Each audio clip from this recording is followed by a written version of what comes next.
Greetings. Greetings, friends. I'm Kenny Webster.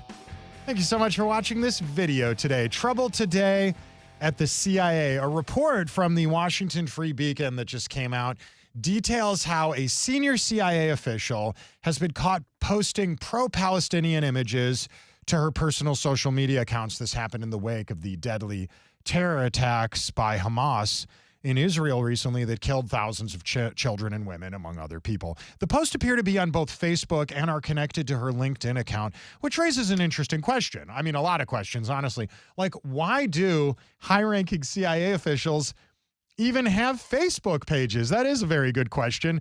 Okay, meet a CIA official here. This is, what is her name? Oh, yeah, Amy McFadden. She is the Deputy Director for Analysis. That's a fancy job title. In addition to posting pro-Palestinian images to her personal Facebook page, a review of her LinkedIn page revealed expressions of support for the anti-Israel International Crisis Group, which was once headed by disgraced former White House official Robert Malley.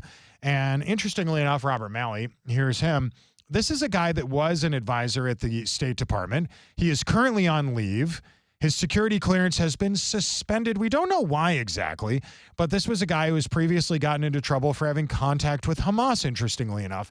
Hamas, by the way, again, the same people responsible for murdering children and women on October 7th. Robert, by the way, was part of the Obama 2008 presidential campaign. He got fired by Team Obama because apparently this guy was too toxic. He was having unauthorized discussions with Hamas leaders. Now, think about the insanity of this. Robert Malley was too toxic for Barack Obama, but not for Joe Biden. Years later, Joe Biden thought this was his guy. He gave him a job. Just a week before the very recent fighting in Israel began to dominate headlines around the world, we learned an interesting thing in this report seen here on the screen, that senior Iranian foreign ministry officials were initiating a quiet effort to bolster Iran's image and position on global security issues, particularly pertaining to their nuclear program, by building ties with a network of influential overseas academics and researchers. They called it the Iran Experts Initiative. Now, when the news broke about this, again, before the terror attacks, the State Department is very eager to brush this off. They didn't want to talk about it. Even CNN's Jake Tapper was a bit suspicious when State Department John Kirby, the spokesperson over there, John Kirby, tried to brush off the report. I believe we have some audio of that.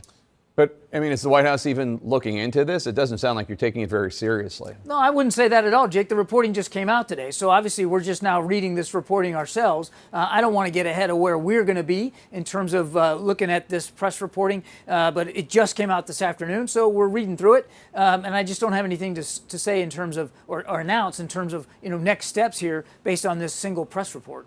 Okay, it came out this morning.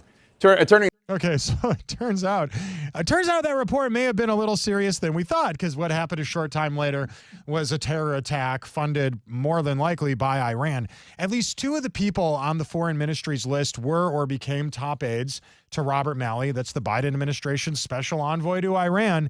And apparently this is somebody that Amy is sympathetic to, supportive of, or at least associated with. Another very interesting bit about Amy, she majored in anthropology and Judaic studies when she was in college, which is kind of an unusual choice for someone that does not appear to be Jewish. But okay, so the CIA has senior level leaders posting anti-Israel propaganda on social media, and the State Department has high-ranking individuals who are sympathetic to Iran, the rogue nation that supplies Hamas with the funding for these terror attacks.